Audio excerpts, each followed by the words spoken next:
you want last minute? I'm going to review your new numbers.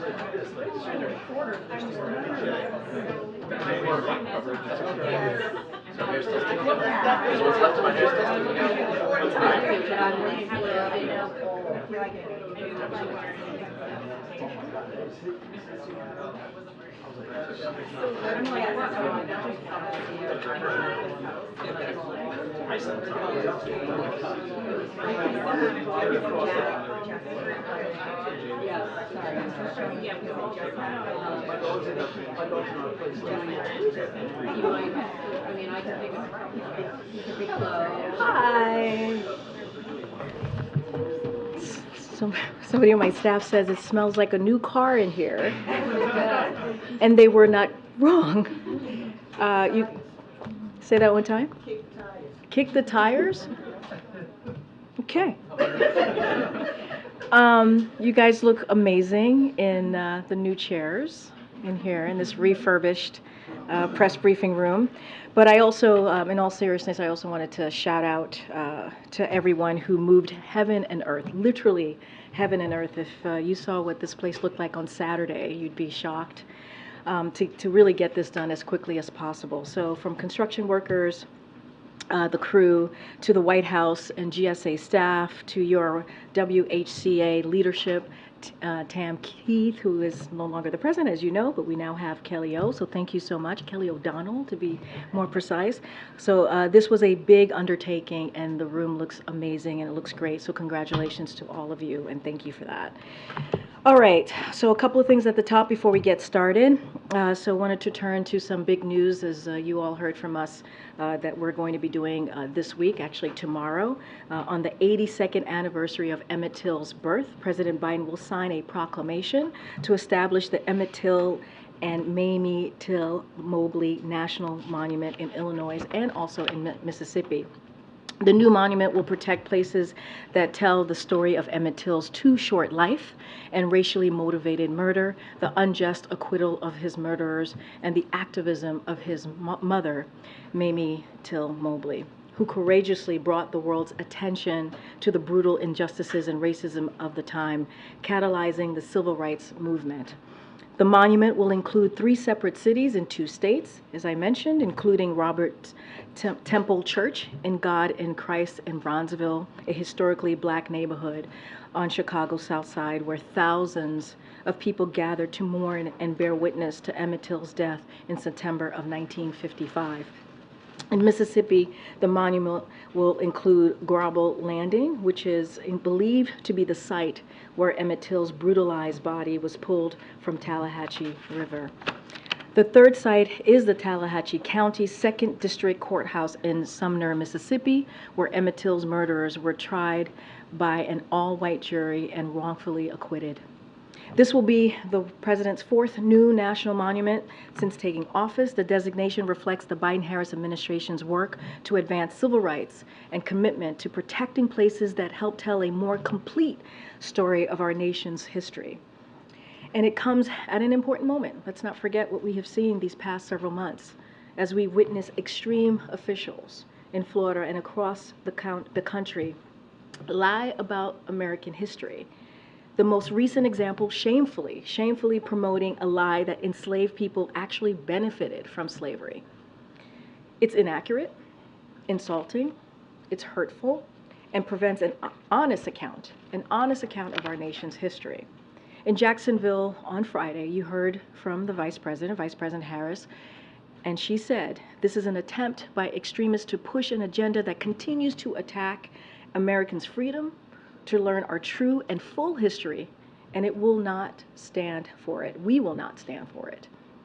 The Biden-Harris administration will continue to speak out against hateful attempts to rewrite our history and strongly oppose any actions that threaten to divide us and take our country backwards. So now on another topic for all of you, over the past few days, we have seen Russia continue to bombard the Ukrainian port city of Odessa, using missiles and armed drones to kill and injure Ukrainian civilians, damage churches, residential buildings, and UNESCO-listed World Heritage sites as well. They have destroyed port infrastructure and tens of thousands of tons of grain that could have fed hungry people around the world. What Russia is doing to Odessa has been devastating. And we continue to be concerned that the Russian military may expand their targeting of Ukrainian grain facilities to include attacks against civilian ships in the Black Sea. This is something we have been warning about, that we believe Russia may attack civilian targets and then blame those attacks on Ukraine in a false flag operation. And we continue to monitor that closely. Russia has already said they will consider all ships proceeding to Ukrainian ports in Black Sea waters to be potentially military targets, even though they are simply trying to pick up grain and products to feed people around the world. The Kremlin's actions, including its suspension of its participation in the Black Sea Grain Initiative, have caused serious volatility to food prices, which will hurt impoverished and hard-hit areas of the world the most. We urge Russia to stop targeting food supplies and to return to the Black Sea Grain Initiative immediately. Now, tomorrow, the First Lady will raise the flag for the United States once again at the UNESCO headquarters in Paris, showing our country's commitment to international cooperation in education, science, and also culture. As President Biden has frequently noted, the United States is stronger, safer, and more prosperous when we engage with the rest of the world and when we seek cooperation, collaboration, and also partnership. By rejoining UNESCO, the United States will reinforce that message and restore our leadership in a vital international space. This administration is committed to having a leadership presence in all appropriate multilateral venues where our interests are security and our prosperity can be protected and also promoted. And finally, one last announcement here. I want to say a word about my colleague, Louisa Terrell, and also Shawanza Goff, who will be taking over at the helm of the Office of Legislative Affairs in the upcoming days. Since taking office, President Biden has relied on Louisa Terrell's tireless leadership of the Office of Legislative Affairs, and she has consistently delivered for the American people. Louisa has been a key member of the President's team for many years, and we are incredibly sad to see her depart from the White House. But know that but no one around here, it's always very tough to say goodbye, and so she knows that, and we will miss her dearly.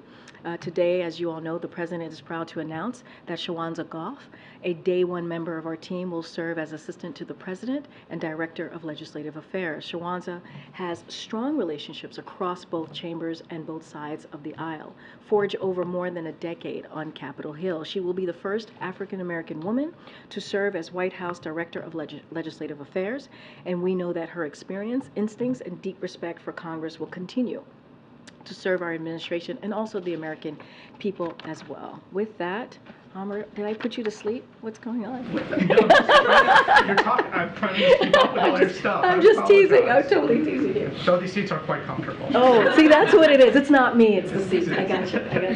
Go ahead.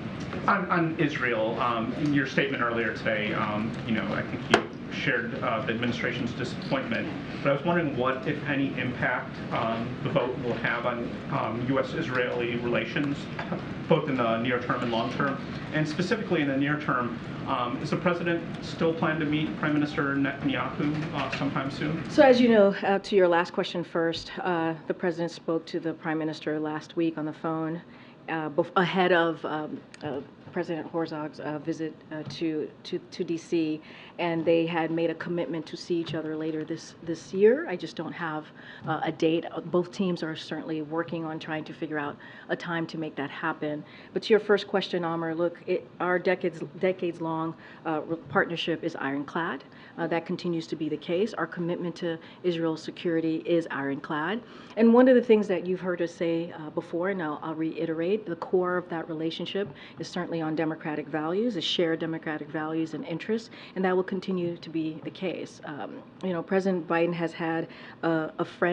been a friend of Israel for decades.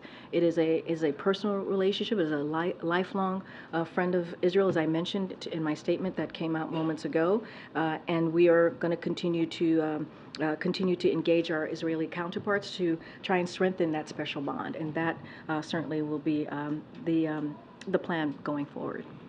Just on a separate topic, is there any better sense of Private King's well-being and health, the general conditions he's currently in? And then also, is there any better sense of his motivations when he fled? Was his intention to defect? So on the last question first, we're still gathering and looking into this, and DOD certainly, as we've mentioned, is doing an investigation to gather all the facts. Don't have anything to share on anything that's been reported on the reasons, on the whys. What I can say is we're looking into it, and it's going to take some time to get that information. More broadly, to your question, the White House, Department of Defense, State, the UN are all continuing to work together on this matter to ascertain information, as I just mentioned, to get all the facts about the well-being and the whereabouts of Private King. We have relayed messages through multiple channels to the DPRK that the individual crossed on his own, and we want him returned quickly, and we want him to be returned safely. So we also asked information on his welfare. Just don't have anything else to share on this. Follow-up on Israel? A follow-on on Israel. We saw the president's comments over the weekends, your remarks today. Now that this vote has happened, does the president have any plans to speak to Netanyahu today or in the coming days just to convey those thoughts to him directly? Don't have anything to share on any upcoming conversation or calls that the president will be having. And on Texas, Governor Abbott has now responded to the administration responded to the Department of Justice's letter saying, Texas will see you in court, Mr. President. Your response, and can you give us a sense of what comes next here, how quickly this may play out? So I'm going to let the Department of Justice speak to this. They've been very clear last week that they also will see Governor Abbott in court for his unlawful actions. We've been very clear about that, and we have also said that when we move forward with a plan, right, a plan of deterrence, diplomacy, and also enforcement with how we were going to move forward after Title 42 was lifted, we actually saw the numbers go down. We actually saw the president's plan working. And what you see the governor doing is dangerous and unlawful, and it's actually hurting the process. It's hurting the process of what we're trying to do. And instead of wanting to, or undermining, I should say, instead of coming to the table and trying to figure out a way to work together, he continues to do this really cruel, unjust, inhumane ways of moving forward with a system that has been broken for decades. This is a president that has taken action from day one and has continued to show what he can do to help deal with the border situation. But Governor Abbott is not about that, and so the Department of Justice has been very clear. We've been very clear about that. They've been very clear about taking him to court about his unlawful actions. So I'm going to let them speak to it. Thanks, Karine. You're talking about these unlawful actions, and the letter very clearly spells out all the ways in which the governor has broken the law. What is preventing the federal government from removing the river barriers? Why is this a legal matter? Well, first I'm going to let the Department of Justice speak to this. And look, the governor's action is making it difficult to access the river, patrol the area. That's what he's doing. And arrest individuals who attempt to enter the country unlawfully. That's what his actions is actually preventing. And so those are unlawful. Those are unlawful actions that are not helpful and is undermining what the president has put forward and is trying to do. That's what we're seeing. But I'm going to let the Department of Justice speak to the legalese piece of this, and they will certainly speak more in detail about how they see themselves moving forward. And I understand that, but I mean, if the barriers are, unlawfully there in the river, why not instruct the Army Corps of Engineers to move them? I'm not going to speak to what's going to be instructed of the Army Corps engineers. What we're speaking to is the unlawful actions that the governor is taking and how the Department of Justice is going to move forward. Anything related to that, certainly I would refer you to Homeland Security specifically. And then just a quick one on Private King. Does he have a security clearance? I can't speak to his national security clearance from here. That's not something that I can speak to, but I would refer you to the Department of Defense. Thank you. Chairman James Comer today says that the Oversight Committee, has evidence that the president in the past communicated directly with foreign business associates of his son Hunter Biden many times. Curious if the White House and the president still stand behind his comment that he's never been involved and has never even spoken to his son about his business. So I've been asked this question a million times. The answer is not going to change. The answer remains the same. The president was never in business with his son. I just don't have anything else to add. Okay. Has the president been given options for how to physically remove the barriers? Is that part of the briefing for him? And on a separate matter, the Ohio Police Department that deployed a dog July 4th when a motorist was stopped. Has the president been briefed on that particular situation, and do you have any comment on that? So I don't have any updates on or anything to share about the president being updated on the Ohio situation. I saw the stories. I'm going to let certainly. I believe there's an investigation. They're looking into it. It sounds horrific, but I don't want to go beyond that. But it does sound horrific as to what happened. And as it relates to what the president's been updated on options to remove the barriers, I just don't have anything specific for you on that. Is the president concerned about the direction of democracy in Israel after the passage of this judicial reform bill today? So look, as I said at the top, and I said in my statement, the relationship, right, with Israel is a lifelong friendship, right, a relationship that the president specifically has had since he entered politics, since he entered the government, and that's going to continue. Certainly, we believe that relationship, the core of that relationship, certainly stems out of democratic interests and democratic values. That still remains the same. And so we're going to continue to have conversations, and that's what we believe it's going to continue in that core of how that relationship started. Can you speak to what went into the president's decision to finally designate this national monument for Emmett Till and his mother, but groups have been advocating for it since the Obama era, so why now? So I don't have a timeline as to why now, but look, we're about to actually acknowledge the 82nd birthday of Emmett Till tomorrow. And why not? Why not tomorrow? Why not on a day that matters in recognizing him? And look, I think I had said this is like the 4th national monument. Certainly the president has taken this very seriously when it comes to national monuments, when it comes to lifting up really important, in this case, historical importance of Emmett Till. Let's not forget, sadly, Emmett Till's murder really was a catalyst for the civil rights movement. How else there are many ways we can lift up his memory, but this is an important way to do that. This is something that the president can do, and the president's going to do tomorrow. And last question, did you see Barbie or Oppenheimer this weekend? I knew I was going to get that question. I did not, but it heard that it did very well. I knew I was going to get that question. Okay. Did you see Barbie? I did. You did? Did you see both movies back to back?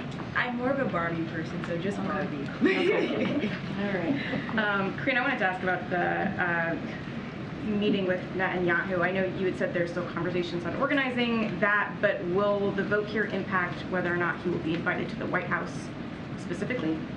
So look, those conversations are continuing. The president was clear last week and said that they both wanted to see each other by the end, later this year, and so that conversation between the two teams are going to continue. Look, I'll say this, President Biden and Prime Minister have a decades-long relationship, as I've been saying, and they've always been very candid with each other and discussed shared interests, and also have shared their concerns as well. just like they did last week. There is nothing new in that relationship. Both have been very honest with each other, and so I think that will certainly continue. And so I would assure you that they will continue to have those honest conversations, that they will continue to, talk to, both sides will continue to talk to, about the situation that's currently happening in Israel, and that's not going to change, and continue to have that political dialogue. On a different topic, given the extreme heat that's been going on in states like Arizona, Texas, has there been any consideration from the White House to put out an emergency declaration? I don't have anything on emergency declaration or anything new about that. As you all know, the president on Thursday is going to receive an update on the extreme heat and what's been happening, extreme weather, what's been happening across the country. And so you all will have an opportunity to hear the update that he's been receiving. I just don't have anything on a proclamation. Called any officials in Arizona to discuss it? Don't have any calls to read out, but obviously we have an intergovernmental affairs office here that stays in close touch with officials, state officials, statewide officials, local officials in those states, and offer up any assistance that we can. I've talked about many times about what we're doing to assist, whether it's cooling stations and what FEMA is able to do to assist certain areas in the country that is dealing with extreme weather, and we'll continue to do that. Okay. Thanks, Karine. The president urged Israeli leaders to compromise. He urged them to find consensus on judicial reform. They did neither of those. So has the president reached the limits of his influence on the Israeli political process? So look, I think a couple things that I want to say here, and this is part of the statement that I put out. And again, lifelong friendship. It is unfortunate that the vote today took place with the slimmest possible majority. And we understand talks are ongoing. Let's not forget that. They're ongoing and likely to continue over the coming weeks and months to forge a broader compromise, which is what the president has been calling for these past several months, even when Knesset is in recess. So that's what we understand. So the United States, we will continue to support the efforts of President Herzog and other Israeli leaders as they seek to build a broader consensus through political dialogue. That's what we're going to continue to support, and we understand that the conversation is ongoing. So yeah, given the fact that they are still considering other components of this judicial reform, is the president going to continue to speak out, urging consensus and compromise, and is he willing to go further? Is he willing to put anything else behind this other than rhetoric? I mean, the U.S. gives Israel billions of dollars in aid a year. Is he willing to put that on the line to try and get the outcome that he'd like to see in Israel? I wouldn't say it's just rhetoric. When the president speaks, it sends a message. And not only that, it's not just rhetoric. He's had private conversations with the prime minister. He's had conversations, a bilateral meeting with the president of Israel, President Herzog, just last week. So the president has been very clear. He believes there needs to be a broader consensus. There continues to be dialogue. That's what we're calling for. I think that's really important over the next couple of weeks and months.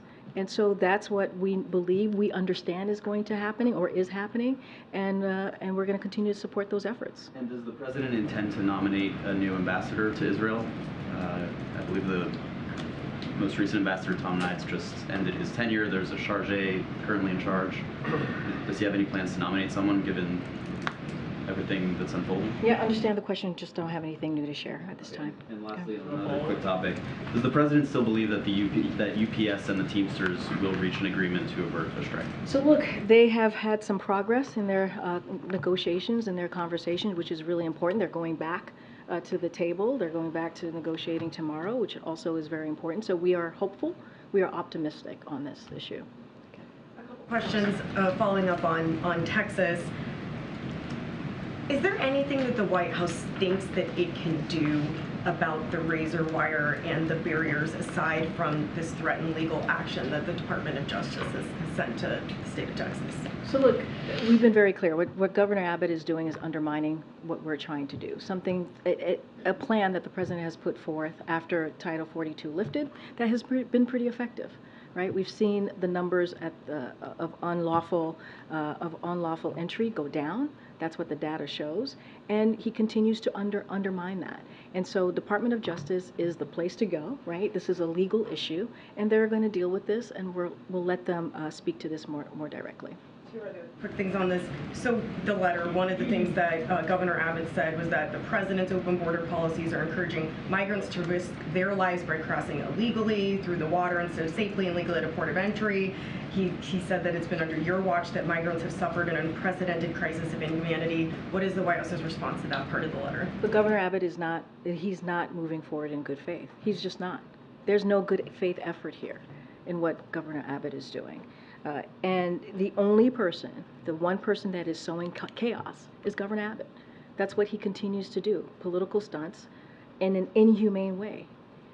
He's actively undermining our border enforcement plan, which again has the lowest level of unlawful border crossings in over 2 years. He's making this more difficult. And so he's not operating in good faith here.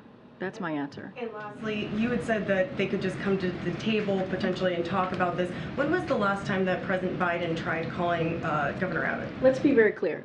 Governor Abbott is making it harder for the men and women of the Border Patrol by what he's doing. He's making it harder for the people who are supposed to work to protect our border. That's what he's doing. And so you've seen them meet many times when the president has visited Texas.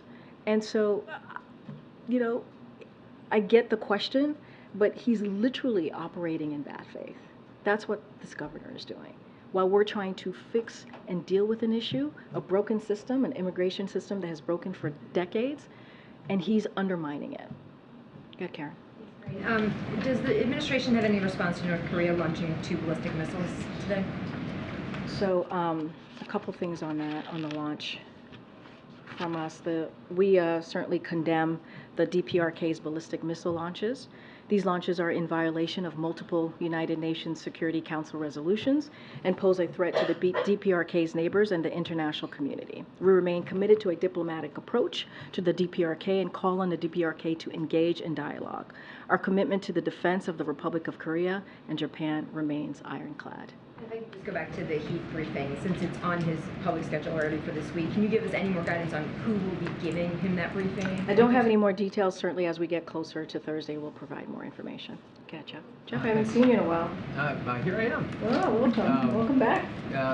Question about Russia, which you mentioned earlier. Russia has said today that it is considering retaliatory measures against Ukraine for 2 drone strikes that hit buildings in the Moscow area, or in Moscow, I should say. What's your reaction both to Ukraine's drone strikes and also the threat of retaliation? So a couple of things. This is a war that Russia started. This is their war. They started this war. And they could end it, you hear us say this all the time, they can end it at any time, by withdrawing forces from Ukraine instead of launching brutal attacks on civilians, on Ukraine cities. And that's what they do, doing every day on this brutal attack for more than 15 months. Russia has been bombarding the Ukrainian port of Odessa, killing and injuring Ukrainian civilians, devastating UNESCO-listed World Heritage Sites, as I mentioned at the top, and destroying tens of thousands of tons of grain that were going to be shipped to countries around the world. And we have been clear, as you asked me about the Ukrainian drone strikes and what we make of this. And so, look, on the drone strikes in Moscow, we've been clear that as a general matter, we do not support attacks inside of Russia. But we also have been very clear that Crimea is indeed Ukraine. And so, again, this is something that when it comes to this war, this is, as we all know, Russia started this war and they can end this today. But what we will continue to do, we'll continue to provide security assistance to Ukraine, as we have been for more than 15 months, as they are fighting for their freedom, fighting for their sovereignty. And so that is our commitment to Ukraine. You saw that at the NATO summit for all 31 leaders just recently, 10 days ago, the last time when we recently traveled. And you'll continue to see that from this president. And not just this president, but our NATO allies as well, and partners across the country. Pivoting back to Israel, I've read your statements about the vote. Are you reluctant to call the judicial reform undemocratic? I mean, we've been very clear. We've been very clear. Any changes like these that were to happen to policy changes needed a broad consensus. The president has been very, very clear. But is it really just about the consensus, or is it about what the policy is? It's about what majority of the people in Israel want. right? It needs a broad, that's what a broad consensus is, right? It needs the support of the broader community, if you will, in Israel. That is what we have been very clear about. And you saw from the president's statement that instead of being less divisive, this is the president's statement yesterday, it became more divisive. And so we are, you know, it is unfortunate that the vote happened today. It took place with the slimmest possible majority,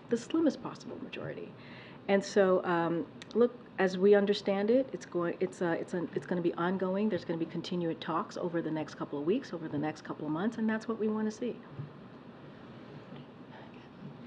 On the call with Biden and Netanyahu last week, Axios reported that Biden told Netanyahu he isn't the only one who's concerned about where the Prime Minister is taking Israel. Many Americans are too. Can you share more about the candor that the President expressed on Americans' public opinion? So I'm not going to get into a private conversations. There was a readout, so I'll point you to the readout that we put out of the call that the President had with the Prime Minister. Look, I also said moments ago they've always had candid conversations, the two of them. They've known each other for a very long time. And they've discussed shared interests as well as concerns that they both have had. And so I think I'll just leave it there for now.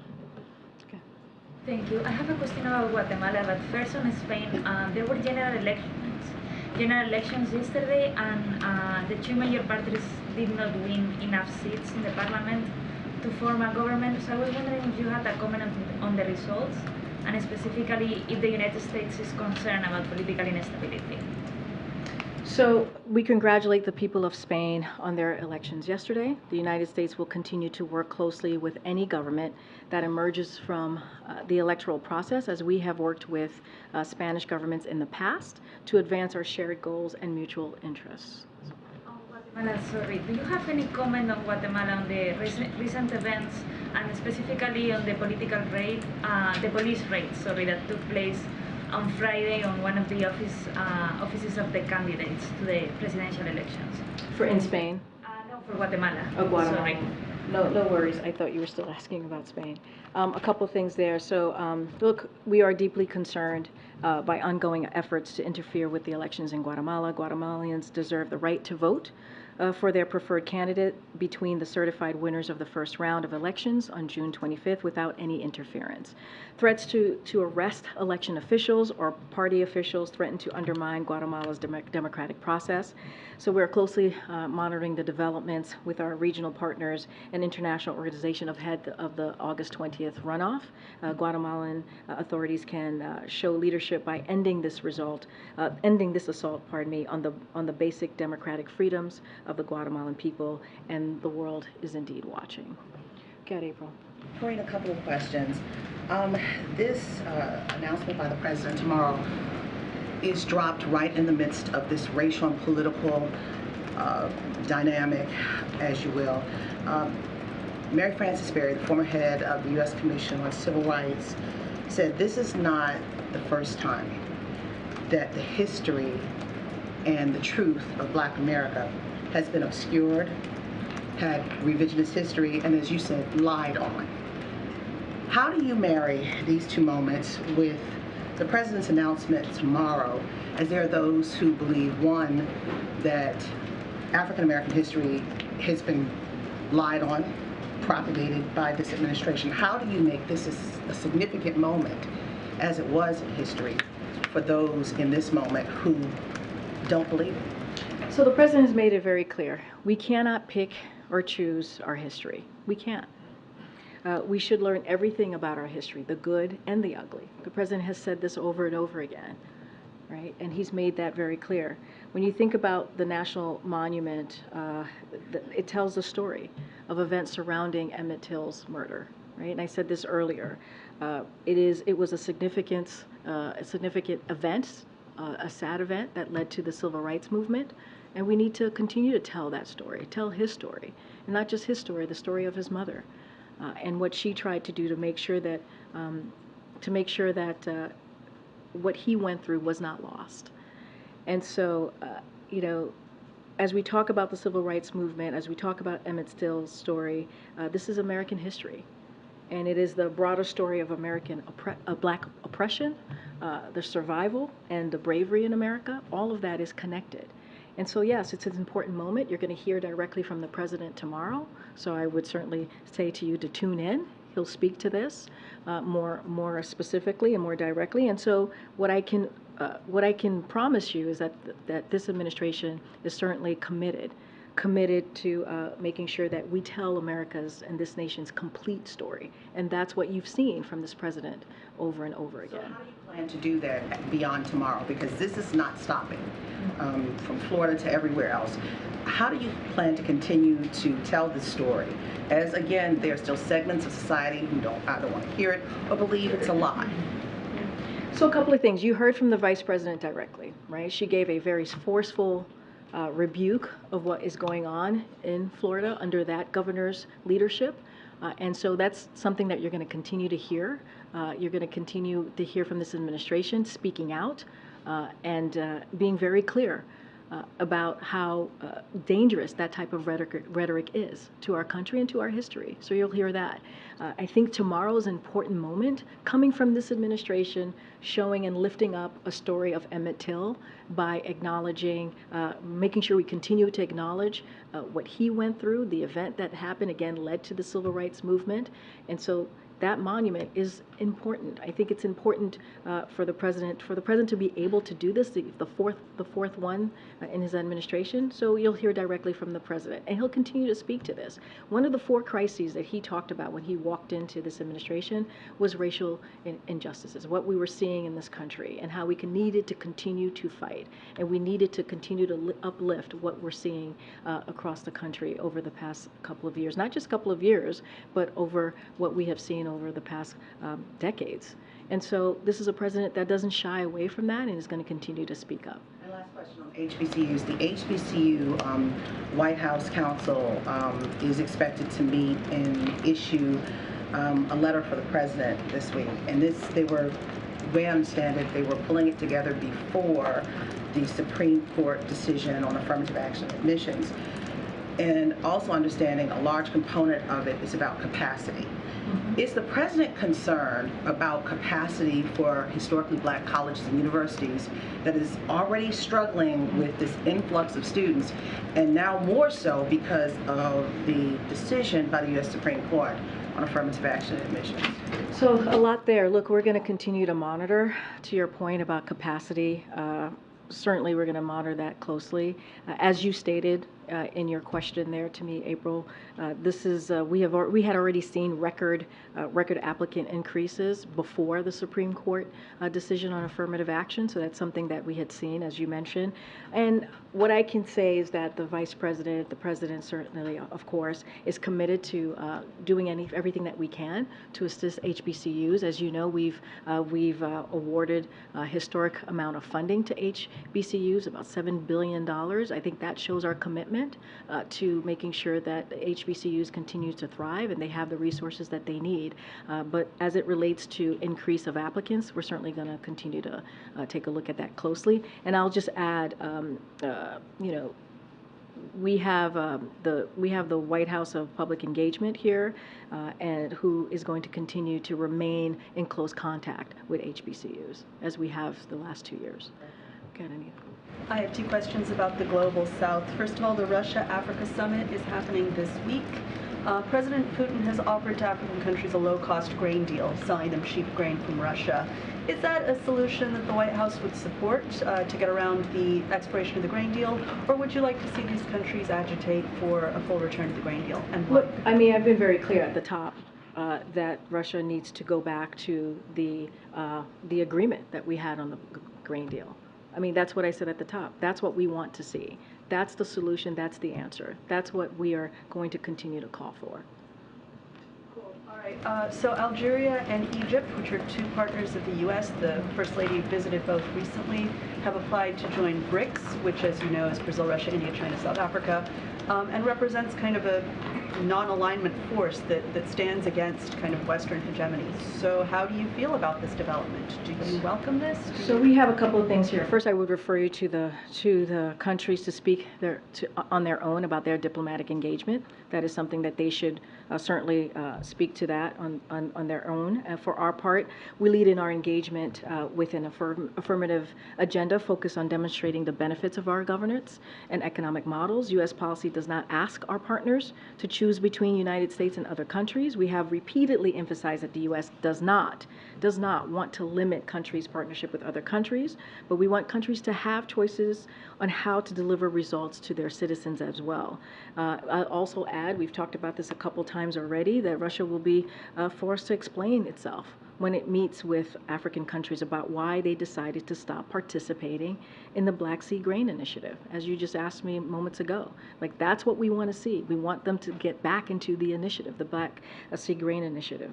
And look, Russia's actions this past week, as I mentioned already, which include the blockading of Ukrainian ports to stop the export of grains and critical food products, and bombing grain stockpile shortages facilities, have increased the price of food in many places throughout the world, and it will hurt regions such as the Horn of Africa as well. So, you know, many people around the world will find it harder to afford basic food, as well as the results of Russia's actions. And so I imagine that this will be at the topic of discussions this week, and so we will see. We will see. And then just quickly, the chairman of the House Foreign Affairs Committee, has expressed opposition to U.S. officials traveling to Taliban-controlled Afghanistan. Who were those officials? Can you confirm the meeting? Was it somebody from the White House? I don't have anything to confirm or lay out for you as who attended. That's great. We heard from former President Trump last week saying that he'd received a target letter from Special Counsel Jack Smith. There's a speculation with the grand jury meeting this week, an indictment could come at any time. Over the weekend, the former president posted a series of ominous social media accounts suggesting that it's a very dangerous thing to even think about charging him with a crime, saying, another one, if you do something bad to us, we're going to do things to you that have never done before. So what is the level of concern at the White House that the former president is trying to incite violence? And secondly, what steps have there been for the White House, federal government, to speak to local and other law enforcement officers to prepare?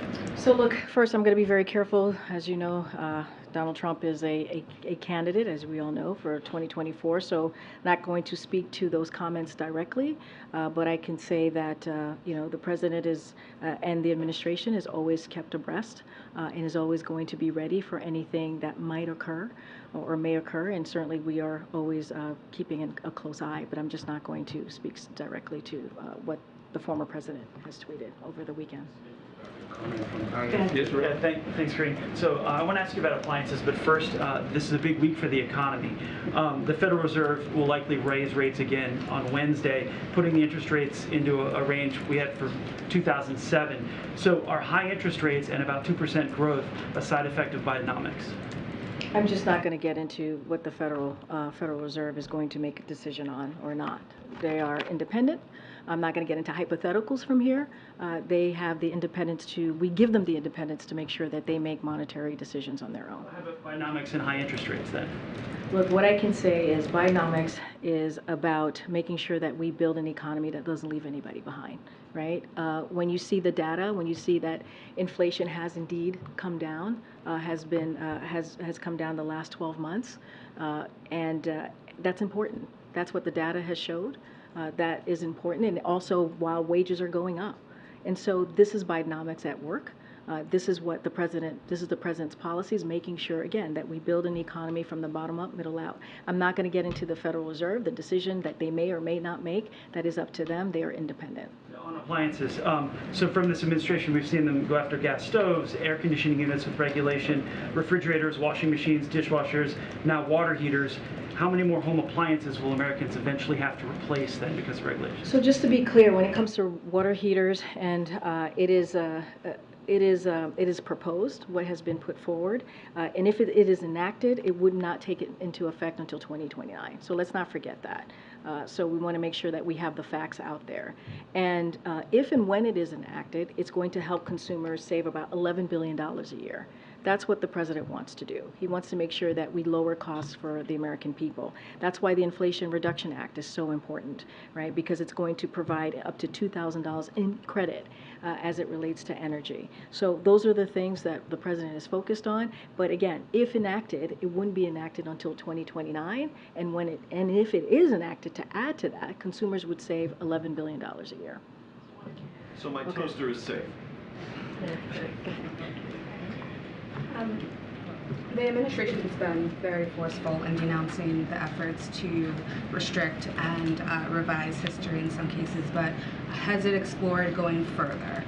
For example, the chairman of the Congressional Black Caucus told us he was calling on the administration to leverage the Education Department, which can restrict federal funds, or the Justice Department in states that are attempting to restrict the way history, Black history and slavery are taught. So I don't have anything new to share about policy changes that we would be making as it relates to your question.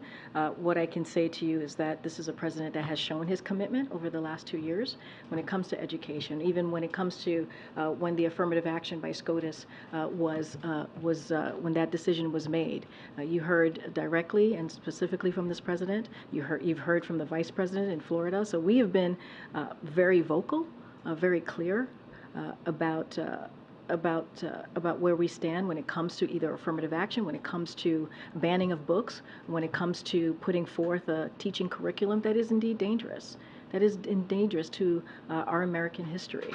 And so that's what you're going to continue to hear from this president. And you know, he'll never shy away from that, neither will the vice president. During the pandemic, I know that an education department would launch investigations into states that were, you know, prohibiting the use of masks, etc. Is that at all on the table? I don't have anything. I don't have any policy updates for you to share at this time. As you know, COVID was when the president walked into this administration, we had thousands of people dying a day from COVID. And he had to put forth a comprehensive plan to make sure that we got the economy going and that we made sure that we took care of Americans and got shots in arms, right? A comprehensive vaccination plan forward. And so that was a different time, clearly. As far as it relates to this issue, I just don't have any policy updates for you at this time. Okay. Thanks. On the situation at the border, I know that you've talked about the reports about migrant women being denied water, but there's also recent reports of children being bloodied by razor wire. Are there any plans for the president to address this himself to the country or even to reporters at all? I think it's important that the Department of Justice is assessing this. I think it's important that the Department of Justice is looking into these types of unlawful actions. I think it's important, as the President's White House press secretary, that I've spoken multiple times here at this podium, especially last week, about how unlawful and how inhumane Governor Abbott's actions has been. And so we'll continue to do that. And we'll continue to move forward with our plan that actually moves forward with dealing in immigration in a humane way. We've been always very clear about that. As we move forward in dealing with this immigration issue, we have to do it in a humane way. And that's what we've seen. That's why we've expanded legal pathways. That's why we've made sure that we've had diplomatic conversation. That's why we've made sure that we've had enforcement at the border to make sure the unlawful process of this is dealt with. And so that's what you've seen. I think if you look at the president's actions, that says everything that you need to know to the question that you're asking me. From the day one of this administration, the president put forth a comprehensive immigration piece of legislation to deal with this issue that has been a problem, a broken system for decades, wanting to do it in a humane way. When you have a governor who is undermining the process and doing it in a way that is not in good faith, we're going to call that out too. I'm going to let the Department of Justice deal with that. But any plans for him to actually What I'm saying is the president, I feel that he has been very, very clear about this by taking actions, by being vocal many times on this, and has said we need to do this in the right way. We need to do this in a humane way. And that's what you're going to continue to see from this administration. And you've seen that in actions from this administration. All right, everybody, I'll see you tomorrow. Thank you.